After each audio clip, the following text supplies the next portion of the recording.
Hey, what's up? It's Sifu Kuttel, and in this video we're going to be working with the double hook swords, and we're going to be doing what I consider a more advanced level flowering technique.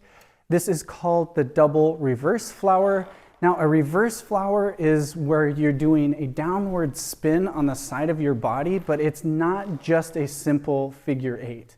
We're actually adding an extra spin. So if you go by rhythm, there are 3 beats to this, or if you go by strikes, you can count 3 hits to the front, though I probably wouldn't use this as a striking technique. Now, the trick about this is not only do you have to be able to do this on one side of your body, but you should be able to do it on the other side of your body as well without having to think about what you're doing. So make sure that you get just the plain reverse flower down first before you attempt doing the double reverse flower. So if you have that down, grab your hook swords, let's tie it together. So if you have the reverse flower on your right side and your left side, what makes this difficult is tying them together, and it just comes down to timing. So we're going to focus on timing the body. Now, if I don't use the hook swords and I just do the motion, what you're going to see is basically this. Now, if you watch closely when I actually start having the weapons in my hands and you don't pay attention to the weapons, that's all I'm doing. It's basically just bringing my hand back behind me and then forward, like the Conor McGregor walk. So here we're doing the same thing as we move the swords around. Now, this is where you want to pick which sword you want to lead with, and typically my rule of thumb is whatever is your more dominant hand, you're going to start with that in front, and then the other hand is going to tuck behind. So basically, if my right hand is, I don't have to think about this at all, this is my dominant hand, I have to pay attention to my left hand, that's okay. I'm going to start with this behind my body because it's much easier to get into this reverse flower if I have my hand behind, okay? Now, from here, I'm going to turn as I bring it down, and this is what's going to get me started.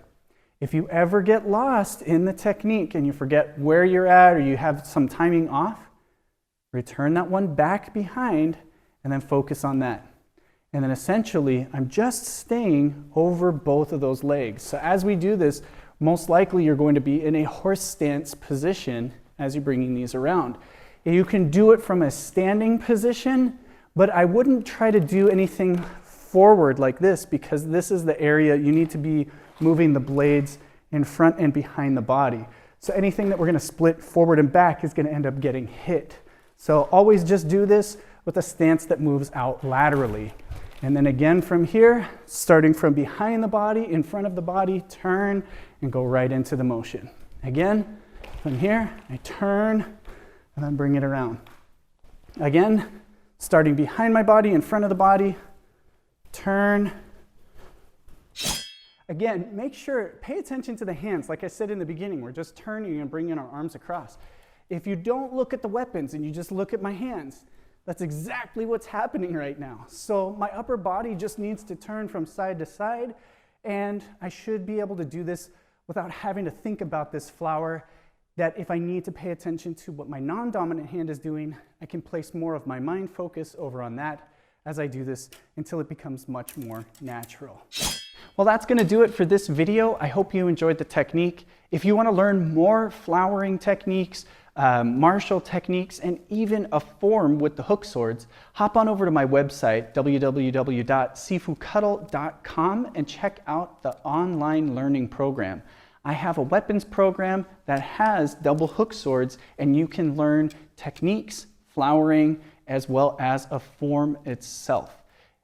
Check it out. I'll leave a link down in the description below as well as up above, and check out other videos in this double hook swords playlist. Hope you enjoy this one. I'll see you in the next.